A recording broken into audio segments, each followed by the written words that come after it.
everyone, and welcome to another episode of Roadshow Rivals. That's right, it's the show where we pick the best out of 3 so you don't have to. Today we're looking at the Volvo XC90, the Audi Q7, and here on the end, the Acura MDX. Now, what do these all have in common? Well, they're all luxury SUVs, but they're all 7-passenger luxury SUVs. We're gonna find out which one's the best.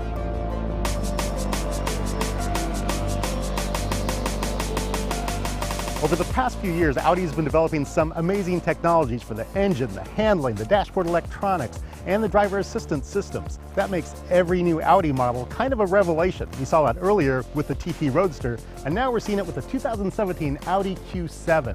This is their premium SUV with 7-passenger capacity. And I've brought the Acura MDX, the smallest of these big, beautiful brutes, but only by a bit. The MDX is also the oldest of the 3, debuting all the way back in 2013, and the only one to use a naturally aspirated engine. But with the automaker's 3.5-liter VTEC V6 putting out 290 horsepower and variable cylinder management efficiency technology, this underdog's a fighter and shouldn't be discounted just yet. All right, on to my car, the XC90. Now this Volvo rides on a whole new platform and it does sport some pretty aggressive styling, but that is tempered by a whole slew of safety features. You have a variety of engine choices, including a hybrid, but the 2-liter under this hood? This is the second generation of the Audi Q7, and when Audi showed it off, it was kind of criticized for looking a bit smaller than the previous generation. People thought it looked more like a station wagon than an SUV, but I find this cabin pretty roomy. Now, I mentioned the technologies in this car, really brilliant. Let's start off with the engine. We've got a supercharged 3-liter V6. That does 333 horsepower and 325 pound-feet of torque. And to help fuel economy with that engine, what Audi does, they call it supercharging on demand. So that supercharger, which would normally put drag on the engine when you're not using it, disconnects. So when you're coasting, that thing isn't putting any weight on the engine, but when you accelerate, then it forces air into the cylinders, and that gives you the power. And Audi says best-in-class acceleration at 5.7 seconds to 60 miles an hour. So we've got an air suspension and adaptive dampers. Those help keep this car flat when you're cornering.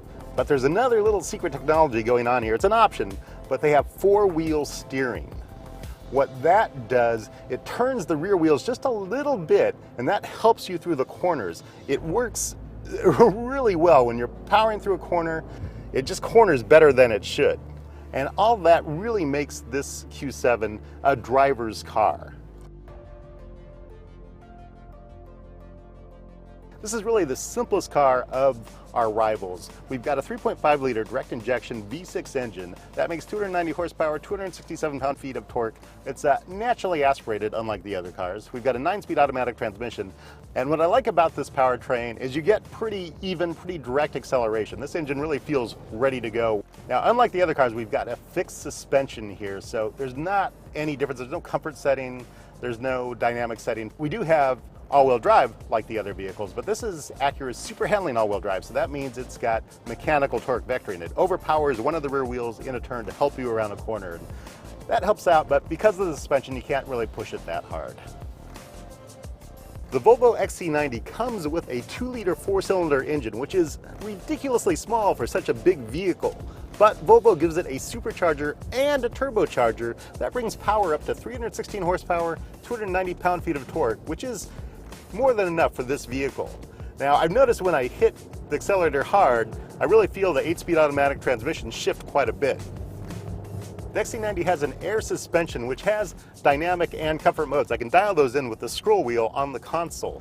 But this car is really more about comfort than sport driving. It feels pretty tippy in the corners.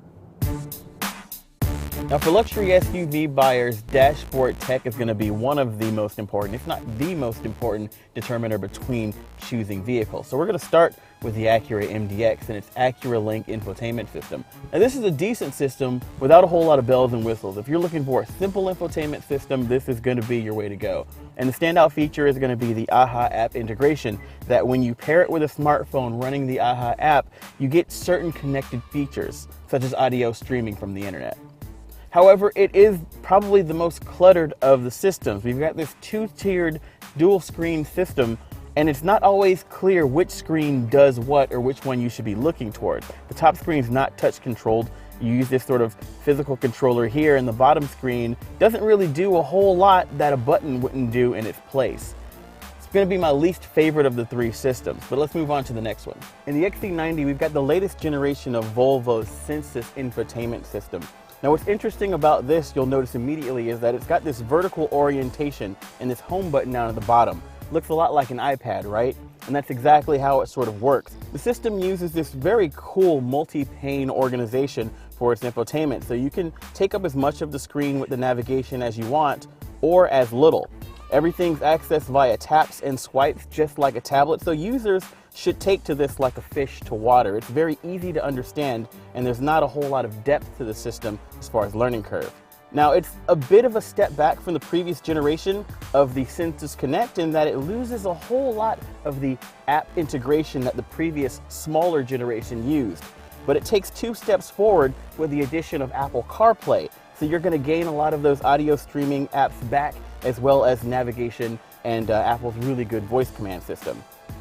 Android Auto is also going to be coming soon, so this is going to be one of the better systems on the market as soon as all of that comes post-launch. It's a lot better than what we saw in the Acura, but it's not as good as the Audis. Let's hop in that one and I'll show you what I mean. So I saved the best for last. We're in the Audi Q7 taking a look at its navigation and virtual cockpit system. Now, in the center of the dashboard, we've got a pop-up screen, and it's going to be powered by some very sharp, very fast NVIDIA graphics. We've also got an always-on 4G LTE connection that's going to beam in things like Google Earth satellite data, traffic, as well as using the internet for things like your destination search. It's a really well-sorted and very quick-to-use system. It also features Apple CarPlay and Android Auto connectivity out of the box. So if you don't like the plethora of tech that's here, you can just plug your phone in and take advantage of the stuff that's on there now. But it doesn't stop there. Front and center ahead of the driver, we've got Audi's virtual cockpit. That's a digital instrument cluster that's going to be powered by the same very fast, very crisp NVIDIA graphics. The interesting thing about this system is that pretty much every functionality that you can get in the center console, you get again here in the virtual cockpit. That means that you can display Google Earth navigation. You can even select from your preset navigation destinations right here from the virtual cockpit. It's a very crisp and very smart implementation of the technology, and that makes this for certain the coolest looking systems here. That means that it's also the most complicated of the three, but the learning curve is a very shallow and approachable one. After only a couple hours in this car, the MMI and virtual cockpit system are second nature. Audi's virtual cockpit and its dashboard MMI tech are among the most fully featured in this class, but they're also very easy to use. That's a sweet spot that's really hard to hit, which is why I'm giving this my thumbs up as my favorite of the three. So the Volvo XC90 has adaptive cruise control with pilot assist, which, oh my God, nope, didn't turn all the way. It will follow the car in front of you at a premeditated distance, and it will also keep you within the lines. You still need to look ahead. It's not autonomous. You still need to have some driving inputs.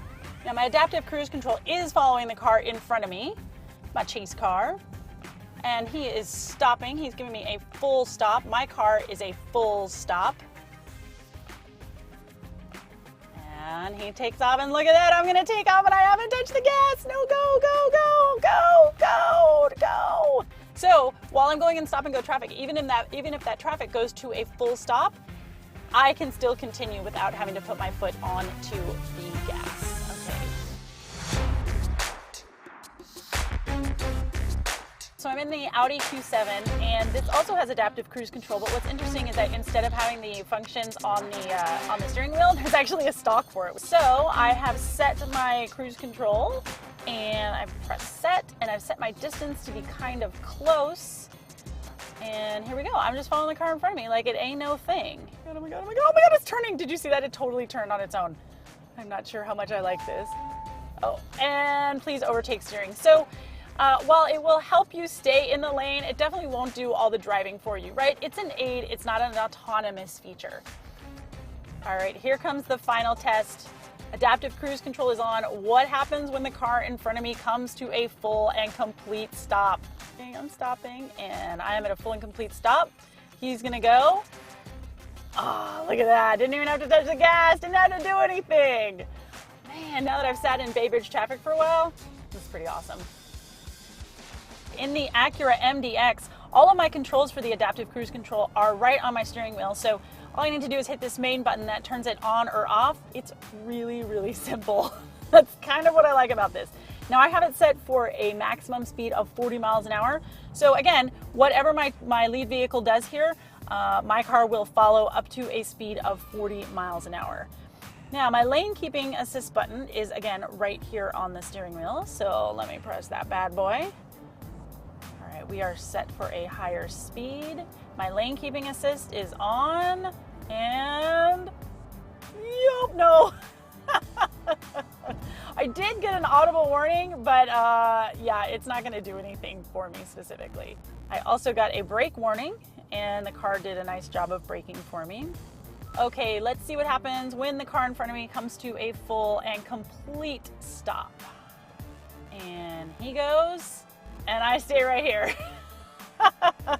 Cruise canceled, no vehicle detected. Yeah, well, he was there, you just didn't follow him. So it looks like rolling stops are fine. It will detect a rolling stop, but it will not detect a full and complete stop. You have to reset the system again. However, I will say that the operation of the system seems to be the easiest of all three, but again, it is also the most simple. All right, boys, I think we can all agree the Audi Q7 is the best here. I mean, it handles the best, it's got excellent tech features, and it's got great driver's aids. But let's not forget the MDX over here, because that's the value play. It's $58,000 loaded. That's substantially less than both of these two other cars.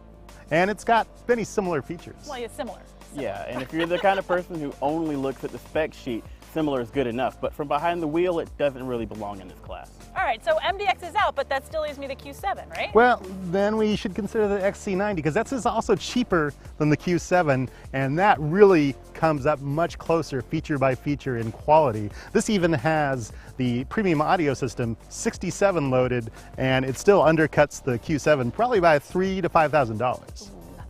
And it's also one of the most unique ones of the three. Stylistically, it's got the most luxurious cabin with the best materials. I really like sitting behind the wheel of that one. And it's also, for at least the first couple model years, you're guaranteed that you won't pull into a parking lot and pull up next to three cars that look exactly like it. So I think it kind of is the sweet spot of having a lot of really good features, but still being a good value. That's why I think I like it better. You know, I mean, you guys make some really good points, and Lord knows I like to be unique. So, all right, you convinced me. The winner of the Roadshow Rivals Luxury SUV is the 2016 Volvo XC90. Hey, thanks so much for watching, everyone. We'll see you on the next episode.